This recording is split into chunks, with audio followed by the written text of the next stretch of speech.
Previously, we've looked at why Australia might give aid, and also how they do so.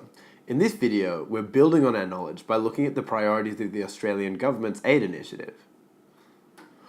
Perhaps you recall that Australia's aid program used to be run by the Australian Agency for International Development, more commonly referred to as AusAid. But in 2013, AusAid was abolished, and Australia's aid program is now a direct responsibility of DFAT, the Department of Foreign Affairs and Trade. This change was reflected by a change in the HHD study design. VCA acknowledged this in their VCE study advice document.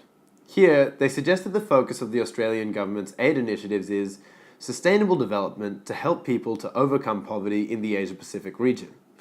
But VCA also provides 6 examples of the Australian government's aid programs. We will focus on these examples for the remainder of this video. The mnemonic device that I always use to remember the Australian government's aid priorities is HHD. The priorities are as follows. Health, including supporting the fight against HIV/AIDS, malaria, and tuberculosis. Economic development, including encouraging trade and private sector investment. Education, humanitarian aid, empowering women and girls, effective governance. Each of these is relatively self-explanatory. For example, education means that a priority of Australia's aid initiative is to improve education, and so on. But how might we answer a question about this? Here's a question from the 2013 VCA exam. Now, remember that AusAid has been replaced by DFAT, so we can readjust the question accordingly. The case study suggests that AusAid, DFAT for our purposes, has supported work in the Isabel province in the Solomon Islands. The program has reduced the prevalence of malaria through various means, including education. We can modify part C of the question to ask for the identification and explanation of one priority of the Australian government's aid initiative displayed in this case study.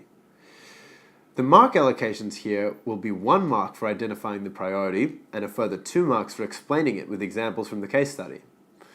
In theory, we could use any of the 6 priorities: health, economic development, education, humanitarian aid, empowering women and girls, or effective governance. In fact, it would be good practice to try answering this question 6 different times using a different priority on each occasion. But for now, let's go with possibly the most obvious, health. We could say something like this. Health. One of the priorities of the Australian Aid Initiative is to improve health. This includes supporting the fight against HIV/AIDS, malaria, and tuberculosis. The malaria program in the Solomon Islands directly addresses this, as it focuses on reducing malaria through simple activities such as mosquito nets. By doing so, and by establishing education programs in schools, the prevalence and burden of disease of malaria is likely to decline, thereby improving health. Too easy. So, in summary, just remember this, HHD. Bye for now, and happy studying.